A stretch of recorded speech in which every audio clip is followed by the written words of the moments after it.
대표님 안녕하세요. 안녕하세요. 대표님이 신축이나 이제 경매 전문가시잖아요. 근데 저도 이제 경매를 조금 배워보고 싶긴 한데 일도 모르거든요. 아무것도 모르는 정말 백지장 상태인 사람을 가르친다는 그런 느낌으로. 일단 궁금하신 거를 한번 들어보고 아예 모른다는 전제하에 네. 한번 말씀을 드려보겠습니다. 아, 네. 사람들이 이제 경매에 이제 관심을 많이 갖고 경매를 해야 된다고 하는데 경매 자체로 돈을 어떻게 버는지 왜 해야 될지 이거부터 설명을 해주시면 좋을 것 같아요. 그래요. 일단 돈을 버는 방법에 대해서 한번 얘기를 한번 해보면 투자라는 걸로 돈을 버는 거는 두 가지 방법이거든요. 사놓고 올라가기를 이렇게 기대를 하는 방법이 있어요. 그리고 또 하나는 지금 팔리는 금액을 보고 얘보다 싸게 사서 제가격을 받고 파는 방법 두 가지가 있는데, 일반적으로 사람들이 생각하는 아파트를 매입을 해서 갭 투자를 한다든가 아니면 뭐 비트코인을 산다든가 주식을 산다든가 이런 방식의 투자는 사놓고 앞으로 올라가기를 기대하는 네. 방법이거든요. 그런데 지금 제가 주로 하는 신축이라든가 경매 같은 경우에는 제조업하고 좀 비슷해요. 예를 들어서 시장에 갔더니 어떤 신발이 3만 원에 팔리고 있어. 그런데 제조 원가를 확인하거나 중국의 뭐 알리 같은 데서 들여오는데 보니까 이거 5천 원이야. 그러면 5천 원에 얘를 들여오는데 들어가는 또 비용이 있을 거 아니에요.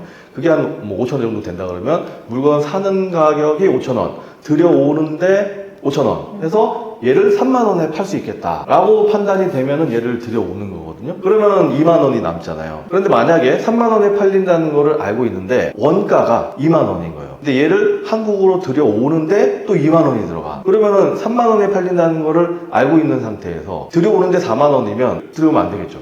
요거를 확인하는 방법이 있는데, 요런 식으로 돈을 불리는 투자 방법이 경매라든가 신축이라는 방법이고, 근데 사실 그게 설명을 좀 깊이 드리면 엄밀하게 따지면 똑같거든요. 주식을 예를 들어서 말씀을 드리면 어떤 회사가 있는데 이 회사가 보유하고 있는 부동산이라든가 특허라든가 신기술이라든가 앞으로의 전망이라든가 요런 모든 것들을 다 합쳐서 이 회사의 가치를 산정을 한단 말이에요. 이 가치를 산정을 했더니 100억이라는 가치를 가지고 있다 했을 때 이 회사가 마침 주식을 딱 100개만 발행을 한 거야. 그럼 한 개에 얼마죠? 1억. 1억. 한 개 주식이 1억이에요. 그런데 이 주식이 7천만 원에 팔리고 있어. 그러면 얘는 사야 되겠어요? 팔아야 되겠어요? 빨리 사야죠. 그런데 이 주식이 1억 5천만 원에 팔리고 있어요. 얘 사야 돼요? 아니죠. 얘 원래 가격은 1억이거든요. 그래서 사실은 원래 팔리는 금액이 1억 원인데 지금 7천만 원에 팔리고 있으니까 내가 얘를 사야 되겠다라는 개념은 제가 말씀을 드렸던 3만 원짜리로 팔 수가 있는데 들여오는 가격이 5천 원, 그리고 그 물건 가격이 5천 원 해서 만 원에 들여올 수 있네? 요 개념하고 같은 거거든요. 두 번째 얘기했던 3만 원에 팔리는 물건인데 물건 가격이 2만 원이고 들여오는데 2만 원이 들어가. 그래서 4만 원이야. 그래서 얘를 팔 필요가 없다라는 게 얘예요. 1억 5천만 원이 지금 팔리고 있는 거지. 그러니까 어떻게 보면은 두 가지로 나눠서 얘기를 했잖아요. 하나는 사서 오르기를 기다린다는 거. 또 하나는 팔리는 가격을 확인하고 들어가는 비용이 얼마인지. 그래서 이 차익을 내가 수익으로 갖고 가는 거. 요 방법이 사실은 엄밀하게 따지게 되면 두 개가 같은 거예요. 요런 거기 때문에. 그런데 얘가 1억이라는 가치를 수렴한다고 하거든요. 얘를 뭐라 그러냐면 가치 투자라 그래요. 그러니까 워렌 버핏이라든가 뭐 이런 분들이 주식은 이렇게 투자해야 된다 라고 얘기를 하는 게 사실 가치 투자를 굉장히 강조를 하는데 그 가치 투자의 개념이 간단하게 설명을 하면 이런 거죠. 근데 얘를 부동산에다가 접목을 해서 100억은 너무 괴리가 있으니까 예를 들어서 어떤 부동산이 내재되어 있는 가치가 1억이라고 했을 때 현재 7천만 원에 매매가 되고 있어요. 팔리고 있어요. 그럼 사야죠. 똑같이. 그리고 1억 5천만 원에 팔리고 있어요. 그럼 얘는 안 사야 되죠. 이거 같은 개념이거든요. 투자라는 거는 이 개념으로 하는 건데 어렵죠. 예를 들어 주식을 할 때 이 어떤 회사에 내가 주식을 사, 현대차 주식을 사는데 현대차라는 회사가 부동산을 얼마 갖고 있는지 뭐 특허를 어떻게 했는지 전망이 어떤지 이거를 일개 개인이 이거를 전부 다 분석을 해서 아, 이 회사의 가치는 100억이고 한 주의 가격은 얼마다라는 거를 개인이 이걸 파악하기가 쉬울까요? 어려울까요? 어렵죠. 그런데 이 워렌 버핏이라는 사람은 직원들도 많고 그 직원들 한 사람 한 사람이 전부 다 엄청난 전문가들이잖아요. 그러니까 이 사람들은 가능하죠, 이게. 그래서 이걸 확인하고 원래 이제 투자를 해야 되는데 이게 불가능하다 보니까 그냥 묻지마 투자로 가버리는 거죠. 이게 이제 기본 개념이고 모든 투자는 다 똑같아요. 이게 주식이든 부동산이든 어떤 투자든 간에 다 이 개념은 똑같은데 우리는 주식에 대해서 얘기를 하고 있는 게 아니기 때문에 부동산에다가 다시 이 접목을 해서 얘기를 하게 되면 부동산의 실질적인 가치가 얼마냐라는 거를 파악하는 게 투자의 핵심이죠. 처음이자 마지막이에요. 처음이자 마지막. 이 부동산을 얼마에 팔 수 있는가를 확인만 한다면 무서울 게 없죠. 얘가 1억에 팔리는 물건이라는 걸 내가 확인을 했어요. 그런데 얘가 지금 1억 5천만 원에 팔리고 있어. 그러면 안 사면 되죠. 1억에 팔리고 있는데 얘가 7천만 원, 5천만 원에 매각이 되고 있어. 그러면 얼른 가서 사야 되는 거죠. 부동산 투자의 개념은 일단 거기부터 시작을 하는데 가치를 확인하는 게 너무 어렵단 말이에요. 부동산에서. 개발 계획이라든가 여기 언제 생긴다라든가 재건축을 언제 한다라든가 조합이 언제 설립이 된다라든가 구획은 어떻게 나눠진다라든가 몇 층까지 올릴 수 있다라든가 또 그때 당시에 경기 상황은 어떻게 될 건지. 제가 주식 투자를 안 하게 된 이유가 뭐냐면 9.11 테러라고 있었잖아요. 예전에 비행기가 그 건물에 테러를 하면서 다음날 주식이 곤두박질 쳤거든요.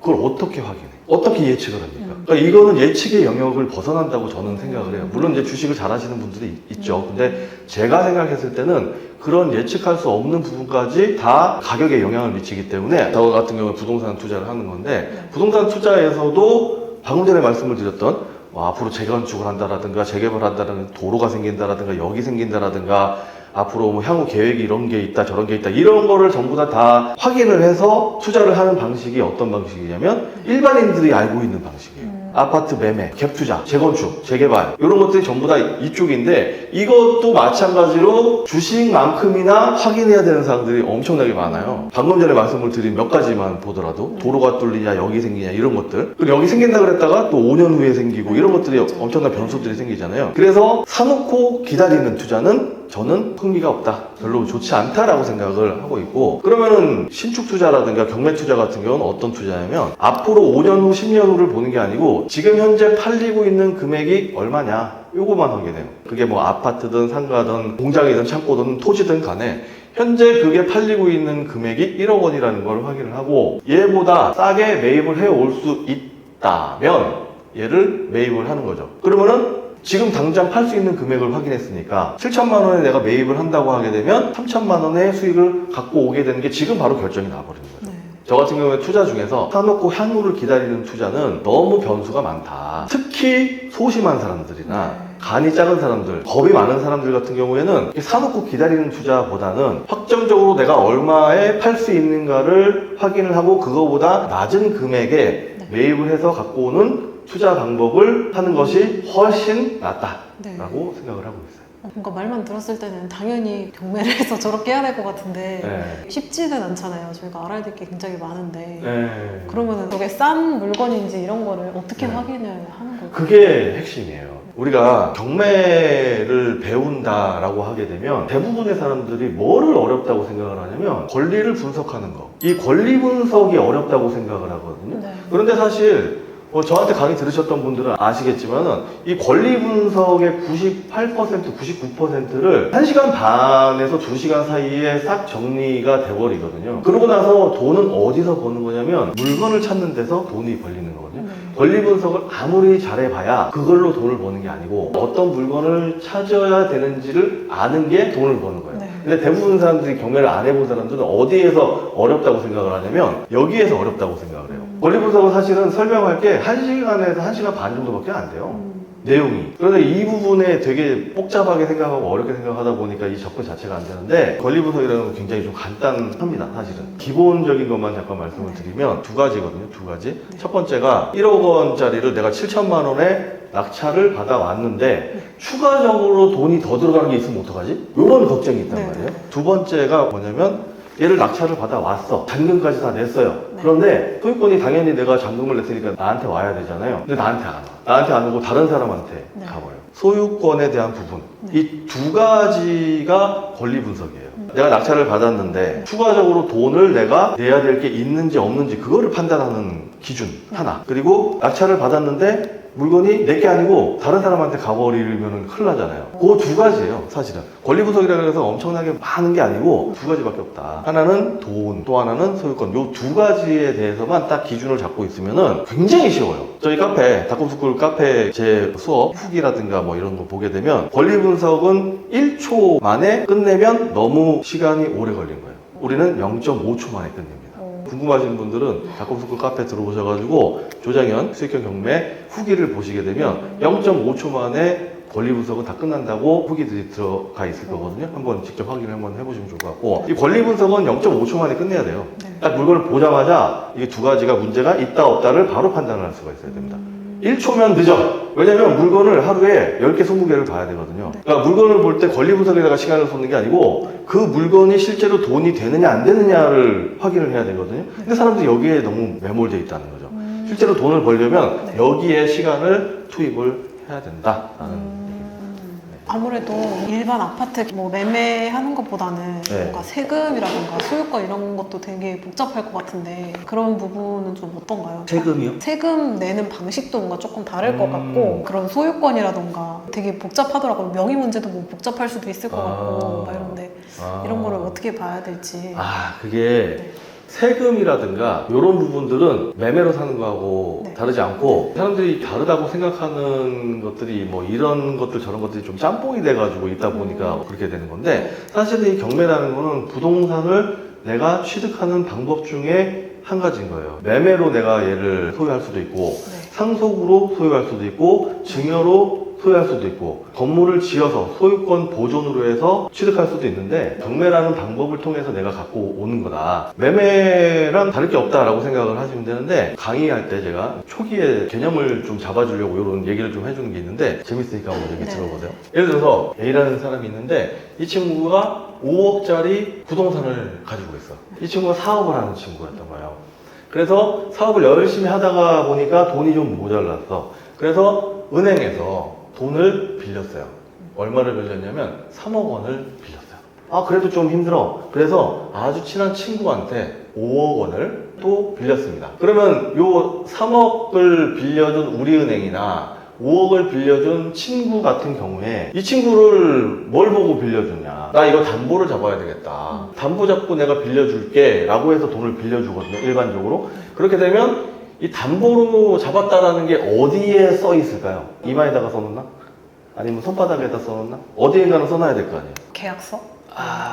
등기부등본. 등기부. 네. 그래서 등기부등본이 중요해요.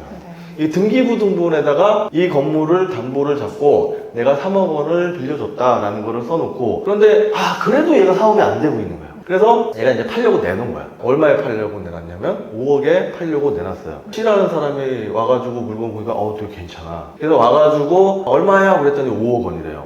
그래서 괜찮네, 5억 원. 그러면 5억 원 제가 이거 돈 드릴게요 라고 한 다음에 등기부등본을 보니까 이런 애들이 써 있는 거예요. 그래서 이 사람이 잔금 내가 5억 원을 주면 얘네들은 다 지워주세요 라고 얘기를 했어요. 당연하잖아요. 이제 주인이 A에서 C로 바뀔 건데 등기부등본에 3억하고 5억 원을 담보로 잡고 있다라는 게 써 있으면 안 되잖아요. 자기가 빌린 돈도 아닌데. 그래서 얘가 5억 원을 주면 요 3억, 5억을 좀 지워주세요 라고 했는데, 이 A가 그거는 몰랐던 거야. 5억을 받으면 나는 이거를 사업자금으로 쓰든지 아니면 이 3억 갚고, 3억 갚으면 2억 남죠? 그 2억을 얘를 주면 3억이 아직 그대로 남아있는 거예요. 나는 지금 사업자금이 모자라가지고 얘를 지금 팔려고 했던 건데 그게 안 돼. 그래서 이 A라는 사람이 뭐라고 그랬냐면 C한테 그건 좀 어려운데요? 라고 얘기했어. 그럼 이 C 입장에서 보게 되면 미친놈 아니야? 이렇게 생각을 하겠죠? 그래서 그냥 갔어. 그래서 D라는 사람이 또 와서 똑같이 물어봤어요. 얼마예요? 5억이에요. 5억 주면 이거 다 지워주나요? 좀 힘든데요. 그랬더니 이상한 사람이네? 그러고 갔어요. 쭉 해가지고 A, B, C, D, E, F, G부터 Z까지 와가지고 했는데 전부 다 마찬가지로 5억을 주면은 이걸 지워달라고 하는 거야. A 입장에서는 얘를 팔 수가 없는 거죠. 그래서 전세를 놓으려고 그랬어요, 이번에는. 전세를 놓으려고 했더니 전세가 3억이야. P라는 사람이 와가지고 전세 3억으로 내가 돈을 주면 얘를 지워달라는 거야. 불안하니까. 아니면은 3억에다가 5억, 8억이 있는데 5억짜리 건물에 3억을 또 주고 들어가게 되면 자기는 이게 좀 불안하잖아. 뭔지 모르겠지만. 얘가 3억을 내면 얘를 갚으라는 얘기를 해요. 이 P가. 그럼 얘는 3억 받아가지고 사업자금으로 쓰려고 그랬는데 이거 갚으면 아직 5억은 남아있는 상태에서 자기는 아무것도 못 하잖아요. 네. 집도 나가야 되고. 그래서 싫은데요? 안 되겠는데요? 그랬더니 P가 어떻게? 이상한 사람이네. 그러면서 또 집에 갔죠. 그러다 보니까 거래가 안 되는 거예요. 이게. 매매도 안 되고 전세도 안 되고 아무것도 못 하게 되겠어요. 근데 대한민국이라는 나라가 있는데 얘를 포함해서 부동산이라고 불리우는 애가 10개가 있었어. 얘가 1번이야. 근데 2번, 이 옆에 있던 건물도 똑같이 돼가지고 얘도 매매도 안 되고 거래도 안 돼. 전세도 안 되고. 얘도. 그러니까 9번째까지 전부 다 매매도 안 되고 거래도 안 되게 돼버린 거죠. 네. 그래서 마비가 돼버린 거야. 서울에서 창원에 발령이 나도 집도 전세를 들어갈 수도 없고 살 수도 없고 이러지도 못하고 저러지도 못하고 대한민국 자체가 완전히 난리가 난 거예요. 네. 그래서 안 되겠다 생각을 해서 나라에서 어떤 제도를 하나 만들자, 이름을 하나 만들어서 이 방법을 통해서 부동산을 매입을 하면 등기부 등본에 있는 애들을 다 지워버리자 라는 걸 하나 만들었던 거지. 그게 뭐냐, 그게 이제 경매를 통해서 낙찰을 받아서 매입을 하게 되면 K라는 사람이 5억 원의 낙찰을 받았다, 경매라는 제도를 통해서 낙찰을 받았다. 그러면 아까는 C라는 사람이 5억 원을 주면 5억 원을 받았으니까 3억을 얘한테 갚고 나머지 2억이 남으니까 얘한테 2억을 갚으면 3억이 아직 남아있잖아요. 그래서 등기부등본이 다 지워지지 않겠죠. 얘가 안 지우겠지. 네. 근데 경매라는 제도를 통해서 얘를 5억 원에 사게 되면 야 모르겠다, 일단 다 지워, 이렇게 되는 거예요. 물론 이 친구 B는 3억을 못 받겠죠. 그래도 지우고 이 친구 B는 이 못 받은 3억을 얘한테 졸졸졸졸 쫓아다니면서 돈 내놔 하는 거예요. 낙찰자한테 돈 달라고 하는 게 아니고 얘한테 월급을 압류를 하던 다른 부동산이 있는지 확인을 해서 찾던 간에 어찌됐건 간에 얘한테 가가지고 돈 내놓으라고 하는 거야. 그러면 이 K라는 사람은 경매로 낙찰을 딱 받으면 얘가 다 지워져 버렸다 라는 게 가장 중요한 부분이거든요. 네. 소멸이 된다는 게 중요한 거예요. 소멸이 된다는 거. 그리고 여기서 조금 더 나가면 우리은행이라는 애가 얘를 담보로 잡아서 돈을 빌려줬죠. 네. 친구도 담보 잡아서 돈을 빌려줬어요. 네. 그러니까 등기부등본에 적혀 있다고 제가 얘기를 했어요. 등기부등본에 적혀 있는 것 중에서 담보를 잡아서 돈을 빌려준 첫 번째 사람이든 법인이든 그 애부터 시작해가지고 여기서부터 나머지를 다 지우거든요. 그래서 얘를 뭐라고 붙이냐면 얘를 이제 말소가 되는 기준이 되는 권리다라고 얘기를 하는 거예요. 그래서 말소가 되는 기준이 되는, 얘가 기준이야 여기서부터. 네. 기준이 되는 권리를 제일 첫 번째 담보 잡은 첫 번째 놈, 이놈부터 시작해가지고 밑에 놈은 다 지워버린다. 네. 그래서 얘를 이름하여 말소 기준 권리다라고 얘기를 하는 거죠. 그리고 하나 더 나가면, 네. 수업 시간이 아니니까 뭐 간단하게 한번 말씀을 드리면, 얘 말소 기준 권리보다 날짜상으로 먼저 들어가 있으면 선이라는 단어가 붙고, 네. 날짜상으로 얘보다 말소가 되는 기준이 되는 권리보다 날짜상으로 뒤에 있으면 후라는 단어가 붙어요. 그래서 얘가 선순위, 후순위 이렇게 얘기하거든요. 자, 전세를 들어오든 월세를 들어오든 간에 임차인 중에서 말소 기준 권리보다 날짜가 뒤에 있는 사람들은 무조건 다 후순위 임차인이에요. 네. 후순위 임차인들은 내가 돈을 물어줄 염려가 아예 없는 사람들입니다. 왜냐면 이 사람들은 얘가 담보를 잡고 돈을 빌렸다라는 거를 확인을 하고 그 다음에 자기가 입주를 했다라고 보거든요. 네. 왜냐면 등기부등본을 확인을 하는 게 맞으니까. 그래서 이 사람들은 경매로 낙찰을 누군가가 받았을 때 무조건 말소기준 권리보다 밑에 있는 사람들이기 때문에 낙찰자가 돈을 물어주지 않아요. 일반적인 젊은 친구들이라 그러면 네. 굉장히 조심해야 되겠죠. 네. 내가 월세를 들어가거나 전세를 들어갈 때 나보다 앞에 누군가가 이 건물을 담보 잡아서 돈을 빌려준 게 있다면 전세 들어갈 때 굉장히 조심해야 되겠죠.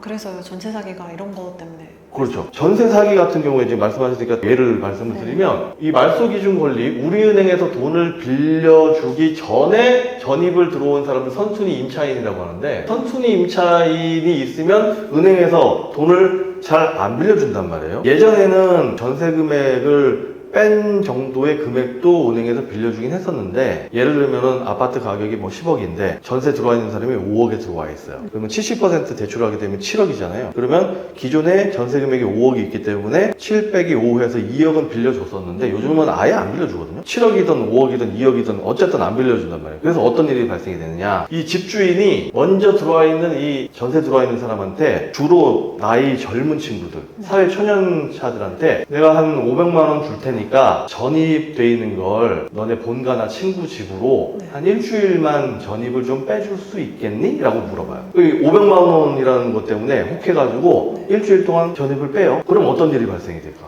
원래 선순위였던 사람이 후순위가 돼버리는 거예요. 이 선순위 임차인은 돈을 반드시 보증금을 받거든요. 누구한테 받던 간에. 만약에 그 전입을 일주일 동안 뺐어. 그런데 그 사이에 은행에서 담보를 잡고 돈을 빌려줬어. 그러면 내가 다시 전입 신고를 했어. 그럼 후순위가 됐죠. 그러면 이 후순위는 돈을 받을 수도 있고 안 받을 수도 있게 돼버리는 거죠. 그러면 여러분들은 이거를 빼야 될까요? 안 빼야 될까요? 500만 원이 아니라 거의 뭐 보증금에 상응하는 정도의 돈을 준다고 해야 이걸 빼야 되는 거야. 순위가 바뀌면서 인생도 같이 바뀌는 거거든요. 근데 이런 내용들을 사실 모르다 보니까 아 괜찮아 라든가 뭐 이런 얘기 하면서 하다 보니까 문제가 생기는 거고, 또 한 가지가 아 그렇게 걱정되면은 전세권 설정해 줄게 라는 얘기를 하는 데가 있어요. 근데 전세권 설정이든 뭐든 간에 중요한 거는 순서거든요. 전세권 설정하면은 보증금 날릴 염려가 없으니까 걱정 안 해도 돼라고 얘기를 하는 경우가 있는데, 특히 사회 초년차들한테 아니에요. 전세권 설정이 예를 들어서 말소기준 권리보다 위에 있으면 효력을 발생해요. 근데 말소기준 권리보다 뒤에 있으면 그냥 똑같은 거야. 똑같은 거예요. 위에 있냐 아래에 있냐가 중요한 거지, 뒤에 있으면은 이거부터 다 지워진다니까요. 그래서 전세권 설정하니까 걱정하지 말라는 얘기도 100% 믿지 말라는 거죠.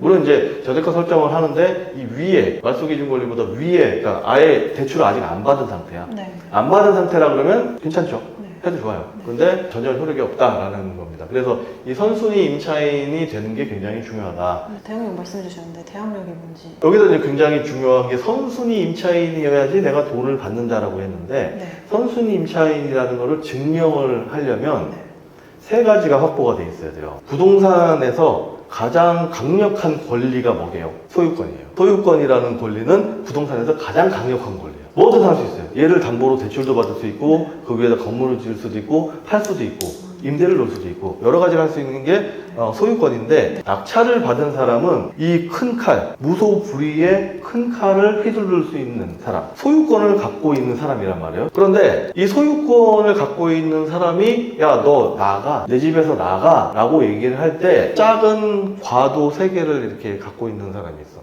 허리에다가 딱 차고 있는 이 사람은 선순위 임차인 중에서 요 3개를 갖고 있는 사람은 이 칼을 막을 수가 있어요. 언제까지? 내 돈을 다 받을 때까지. 그 집에서 안 나갈 수가 있어요. 그거를 뭐라 그러냐? 대항력이라고 하는 겁니다. 그러니까 대항은 누구한테 대항을 하는 거예요? 낙찰자한테 대항을 할 수가 있는 거예요. 낙찰자한테 대항을 할 수 있는데 이 3가지를 갖고 있어야 됩니다. 이 3가지 중에 하나라도 없으면 그냥 나가야 돼. 이 3가지가 뭐냐? 첫 번째가 전입 신고, 두 번째가 뭘까요? 여기서 확정일자라고 얘기하시는 분들이 굉장히 많거든요. 네네네네. 근데 그게 아니라는 거지. 제가 30기 넘게 경매 수업을 하다 보면은 네. 항상 여기서 내가 질문을 해요. 네. 그러면은 항상 얘기하는 게 확정일자거든요. 얘는 아니에요. 전입 날짜가 앞쪽에 있을 때 의미가 있는 거지 네. 별로 의미가 그렇게 크게 있지 않아요. 그 확정일자를 무슨 신주단지 모시듯이 하는데 뭐 어떤 권리를 내가 새로 생성을 하고 이런 게 아니라는 거죠. 네. 두 번째는 뭐냐면 점유예요. 점유. 내가 거기 살고 있어야 돼. 네. 살고 있다라는 거는 간접 점유, 그러니까 뭐 열쇠를 갖고 있다라든가 그런 것도 해당이 됩니다. 그 세 번째가 뭐냐면 계약서예요. 계약서. 근데 이 계약서가 계약서만 있으면 안 돼. 계좌 이체 내용까지 다 있어야 돼요. 왜냐면 예를 들어서 형제나 부모라고 하게 되면 임대차 계약이 가능하단 말이에요. 부모 자식 간에도 돼. 근데 아들이 집을 사서 들어갔어요. 근데 어머니를 모시는 거야. 그러면 둘이 같은 날 들어갔겠죠. 같은 날 들어갔기 때문에 대출받은 사람보다 먼저 들어왔겠죠. 집주인이니까. 그리고 점유하고 있겠죠. 모시고 살고 있으니까. 얘 없죠. 계약서는 없는 상태인데 계약서는 만들 수도 있잖아. 2017년도 5월 1일자로 엄마하고 아들하고 만들 수 있어요, 없어요? 있어요. 만들 수 있지. 도장도 찍으면 되잖아. 공인중개사 저걸 꼭 해야 된다는 그런 법은 없으니까. 네. 계약서 만들 수 있거든요. 그래서 뭐가 반드시 있어야 되냐면 계좌 이체에 대한 증명이 있어야 돼요. 왜냐면 이 사람이 먼저 돈을 받아 가는데 가짜라면, 임차인이 아니라면 누가 손해를 보게 되냐면 그 뒤에 돈 받을 사람들이 손해를 보게 되거든요. 네. 앞에 아까 우리은행하고 이 친구 B보다 먼저 임차인이 있었다면, 그런데 그게 가짜라면, 근데 그 사람이 2억을 신청을 해서 그 사람이 받아 가버리면 이 우리은행하고 친구 B는 자기 돈을 다 못 찾게 되겠죠. 그래서 소송을 해요. 네. 진짜 임차인이냐 가짜 임차인이냐 우리은행이나 친구가 소송을 합니다. 그때 아니라는 증명을 하려면 계좌 이체까지 딱 있어야 되는 거예요. 그 금액까지. 그래서 이 세 가지를 갖고 있는 사람은 내 돈을 다 받을 때까지 그 집에 살 수 있어요. 여기서 중요한 건 내 돈을 다 받을 때까지. 누구한테 받든 상관없어요. 낙찰 받은 사람이 잔금을 법원 통장에다가 넣었는데 거기에서 받든 아니면 낙찰자한테서 돈을 받든 상관없어요. 어쨌든 자기 돈을 다 받을 때까지 점유를 할 수가 있다는 게 대항력이거든요. 그러니까 이 대항력이 굉장히 중요하죠. 경매를 하는 사람 입장에서 보게 되면 확인하는 게 굉장히 중요하겠죠. 네. 이 사람들 어떻게 판단을 하고 어떤 사람을 조심해야 되는지 네. 그 정도만 알게 되면 권리분석에서 첫 번째인 돈을 내가 더 물어주느냐 안 물어주느냐는 굉장히 간단하게 끝날 수 있어요. 경매 물건을 딱 보자마자 네. 0.5초 만에 이 돈을 물어주는지 안 물어주는지를 확인할 수가 있습니다. 이렇게 쭉 흘러가서 누구한테 뭐만 확인하면 되는지만 확인할 수 있다면 0.5초 만에 바로 확인이 가능해요. 지금 현재 여기까지 얘기했던 게 권리 분석의 한 30% 정도가 지금 얘기가 나온 거예요. 나머지 것도 쭉 정리해 나가면 그 다음에 더 들을 것도 없어요. 유튜브를 찾거나 어디 강의를 가거나 권리 분석 내용에 대해서는 더 들을 내용이 없어요. 그러니까 굉장히 간단하거든요, 권리 분석은. 근데 권리 분석이 어렵다고 생각하는 이유는 뭐냐면 중구난방으로 들어서 그래요. 지금 쭉 한번 스토리를 딱 들어보면 왜 저렇게 되는지 대충 이해가 되죠. 네, 네, 네. 그러니까 여기 이해가 되면 외우지 않아도 그냥 알게 돼버리거든요. 그때부터는 경매가 쉬워지는 거죠. 질문을 하시려고 했던 것 중에서 여러 가지가 아마 해결이 됐을 겁니다. 네, 맞아요. 그런 것 같아요. 그러면 이제 경매가 이제 처음인 사람들은 네. 어떻게 물건을 보는 방법, 팁이 있으시면? 사실은 이제 어떤 물건을 보느냐, 요게 어떻게 접근을 해야 되냐면 소액을 갖고 있는 사람들. 은 돈을 많이 갖고 있는 사람보다 더 어렵고 복잡한 물건을 할 수밖에 없어요. 근데 대부분의 경매 학원에서는 홍보를 해야 되다 보니까 반대로 얘기를 합니다. 소액을 갖고 간단한 물건을 할 수 있는 것처럼 얘기를 해요. 네. 그래야 수강생을 많이 모을 수가 있습니다. 네네네. 그런데 생각을 해보세요. 돈이 10억이 있어요. 그러면 고를 수 있는 물건이 얼마나 많겠습니까? 네. 근데 돈이 내가 1000만 원 갖고 하고 있어요. 네. 그러면 고를 수 있는 물건 자체가 적어지겠죠. 네. 가장 쉽게 돈을 벌 수 있는 방법은 뭐냐면 현금을 한 30억을 갖고 있어. 네. 그리고 강남의 아파트를 입찰을 해요. 요즘에 대출 안 나오는 물건 같은 경우에 30억을 현금으로 동원할 수 있는 사람이 그렇게 많지가 않단 말이에요. 감정가격하고 시세가 30억이야. 한 번 떨어지면 서울은 80% 떨어지거든요. 그러면 24억 원으로 떨어진단 말이에요. 현금 박치기를 해야 된다면 여기에서 한 27억 원이나 28억 원으로 낙찰 받아볼 수 있어요. 현금으로 다 집어넣어서. 네. 그러면은 얘 정리하고 매각하면 3억이 그냥 남는 거거든요. 네. 10%가 그냥 남는 거예요. 그리고 기간도 굉장히 짧게 할 수 있어요. 그런데 만약에 3억짜리 아파트라면 입찰을 들어갔을 때 어떻게 되냐. 일단 입찰하는 사람 자체가 최소 10명은 넘어요. 그리고 2억 9,900만 원에 낙찰이 되죠. 그래서 소액을 갖고 있는 사람이 돈을 많이 갖고 있는 사람보다 더 공부를 더 많이 하고 더 어려운 물건을 할 수밖에 없거든요. 어떤 물건을 해야 되냐고 물어보셨잖아요. 네. 어떤 물건을 찾아야 되냐가 제 강의의 핵심 포인트예요. 우리가 어떤 IT를 개발을 하고 신기술 신공법을 발견을 하고 새로운 길을 창조하고 이런 게 아니거든요. 남들이 했던 거를 그대로 따라가면 이 부동산 투자에서 특히 경매 투자라든가 신축 투자 이런 것들은 그대로 따라하면요 수익이 나는 거예요. 그러니까 예전에 했던 사람들이 어떤 물건에서 어떻게 했는지 그것만 똑같이 따라하면 똑같이 돈을 벌어요. 그러니까 예를 들어서 종류별로 패턴을 20개 정도를 갖고 있어. 그러면은 예를 들어서 뭐 공장이에요. 아니면 뭐 창고야. 아니면 상가야. 뭐 이런 것들이 있단 말이에요. 근데 요 패턴 중에서 요거에 해당하는 거하고 똑같이 생긴 애들이 계속 나온단 말이에요. 예전에 어떤 사람이 낙찰을 받아가지고 수익을 냈던 물건하고 똑같은 패턴의 물건들이 계속 나오는데 얘를 알고 있어. 얘를 어떻게 해결해야 되는지 알고 있어. 그러면 얘를 낙찰을 받아. 그리고 예전에 이 사람이 해결했던 것처럼 똑같이 해결을 해요. 그럼 이 사람이 남긴 수익만큼 얘를 남길 수가 있거든요. 뭔가를 만드는 게 아니니까. 그래서 그게 사실은 핵심 포인트입니다. 어떤 물건을 어떻게 찾아서 얘를 어떻게 해결을 하는지가 사실은 돈을 버는 방법이죠. 아무래도 돈이 적은 사람들이 솔직히 경매를 더 많이 시작하잖아요. 액수에 따라 다르겠지만 처음에는 어떤 게 그래도 조금 더 쉬운 편일까요? 어떻게 해야지 돈을 벌 수 있냐면 이 화면을 보시면 대부분의 경매 학원에서 기초반, 중급반, 상급반, 뭐 고급반, 상가반, 무슨 반 해가지고 특수 물건만 해서 쫙 나눠 놓거든요. 이렇게 나눠 놓는 이유가 수강생을 위해서인 것 같아요? 아니면 학원을 위해서인 것 같아요? 학원을 위해서요. 경매로 해서 돈을 벌려면 기초반, 중급반, 상급반 뭐 이렇게 해가지고 나눠가지고는 돈을 벌 수가 없습니다. 왜냐하면 기초반을 딱 듣잖아요. 그러면 기초반에서 뭐 가르쳐 주냐면 거의 제 가격에 낙찰 받아가지고 셀프 리모델링 하는 거 가르쳐 줘요. 상가를 낙찰 받아서 소 사무실 하는 방법, 네. 스터디 카페 만드는 방법, 이런 거를 가르쳐 주고 있단 말이에요. 네. 근데 경매라는 거는 팔 수 있는 가격보다 더 싸게 매입을 해서 이 차익을 먹는 게 경매인데, 이게 하도 낙찰가율이 높은 것만 사람들이 하다 보니까 뭘 하고 있냐면 뭐 셀프 리모델링 하는 방법을 가르쳐 주고 있단 말이지. 얘는 경매하고는 전혀 상관이 없잖아요. 네. 얘 사업의 영역이잖아요. 네. 제가 2004년도, 5년도 이때부터 경매를 시작을 했는데 그 전에는 호가제였어요. 1990년대에는 호가제. 자, 이 물건 입찰하실 분 계십니까? 그러면 미술 경매하듯이 네. 저요 해가지고 했단 말이에요. 그래서 정말 진짜 이제 깡패 같은 아저씨들이 자기네가 하려고 하는 물건이라 그러면은 뭐 화장실로 잠깐 따라와 뭐 이 영화에서 나오는 그런 것들 있잖아요. 그게 1990년대였는데 그런 문제가 있다 보니까 2000년대 들어와가지고는 지금 하는 것처럼 입찰을 넣어서 밀봉 견적을 하는 쪽으로 이제 간 건데, 그때 당시에는 현재 옥션 사이트들처럼 검색이라는 게 없었어요. 네. 기껏해야 네이버 부동산 정도 있었을까? 인터넷이라는 게 이제 막 들어와가지고 뭔가 좀 시작하려고 하는 그때였으니까. 그러다 보니까 어떤 게 있었냐면 경매 정보지라는 게 있었어요. 경매 정보지라는 게 있었는데, 경매 정보지는 아파트만 따로 있고 빌라만 따로 있고 이렇게 안 돼 있고 임야, 전답, 단독주택, 주택, 아파트, 빌라 이게 짬뽕이 돼가지고 사건 순서대로 나와 있단 말이에요. 네. 그래서 그때 당시에 경매를 처음 접했던 사람들은 뭘 골라서 본 게 아니고 첫 번째부터 임야가 얘가 돈이 되나?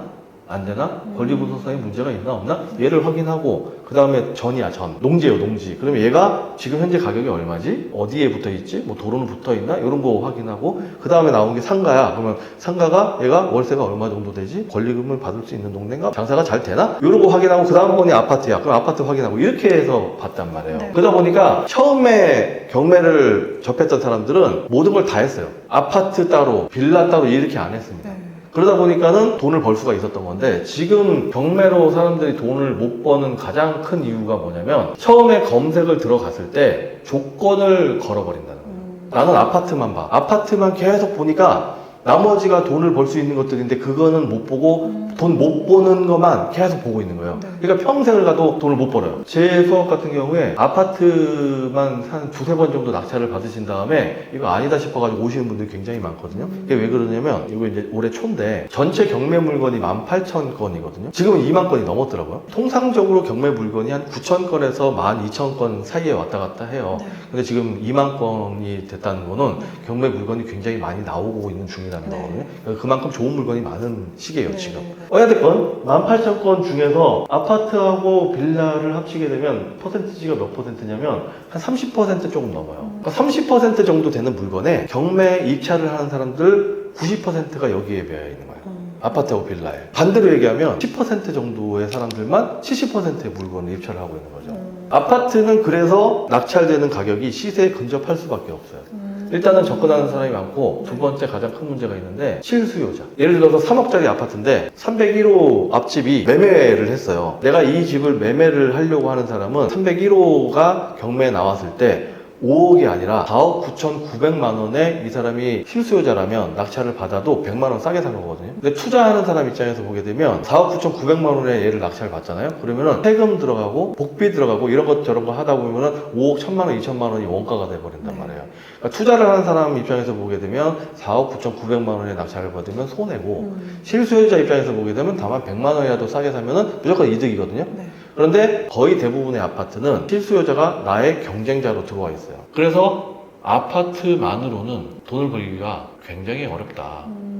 그래서 어떻게 접근을 해야 되냐면, 이걸 전부 다 같이 해야 됩니다. 처음에 배울 때 기초반을 들으면 입찰을 못해요. 왜? 중급반에 뭔가 있을 것 같거든. 중급반을 듣잖아요? 그러면 또 입찰을 못해요. 왜? 고급반에 뭐가 있을 것 같거든. 고급반을 다 듣잖아요? 그러면 입찰을 또 못해요. 특수물건반에 뭔가 있을 것 같거든. 입찰을 못해요. 그래서 계속 학원만 다니게 되는 거죠. 그리고 요 학원을 다 다니잖아요. 그러면 저쪽 학원에서 또 궁금해. 계속 수업만 듣는 거예요. 네. 그렇게 해서는 돈을 벌 수가 없고, 돈을 벌려면 한꺼번에 다 배워야 되는 거예요. 짧고 굵게 공장, 창고, 토지, 상가, 아파트, 빌라 이걸 나누면 안 돼요. 나눌 이유도 없어요. 네. 왜냐면 권리 분석에서 가장 어려운 파트는 아파트, 빌라거든요. 토지에 임차인이 있어요? 아니요. 없죠. 네. 그러면 대항력 이런 거 생각할 필요가 있을까요? 없죠. 아파트에는 그게 있잖아요. 네. 그래서 아파트, 빌라가 권리 분석상으로는 제일 복잡한 거예요. 뭔가 창고, 토지 막 이런 거 하면은 아파트는 그래도 세를 놓거나 하면은 그냥 바로바로 수요가 있다고 생각을 하는데 나머지에 대해서는 그런 거에 대한 생각을 못 하잖아요. 팔 수 있는 금액을 본인이 모르기 때문에 그렇습니다. 아. 아파트 같은 경우에는 실거래가 확인하고 아실, 다방 뭐 이런 것도 확인하면 네, 금방금방 네. 안단 말이에요. 네. 그러다 보니까 어떤 확신이 있어요.